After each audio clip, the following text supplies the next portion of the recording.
பாதம் தொடும் பூங்கொலுசு தான தந்தோம் பாட வேதங்களும் நாதங்களும் வேண்டி வந்தது கூட பாதங்களை பார்த்ததுமே பார்வலிய மேல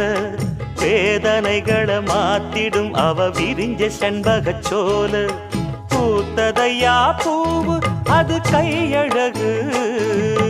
தூக்குதையா வாசம் அது மெய்யழகு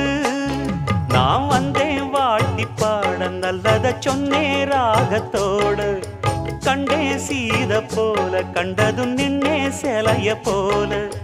இந்திரலோகம் சந்திரலோகம் சுந்தரலோகம் போற்ற கலைவாணி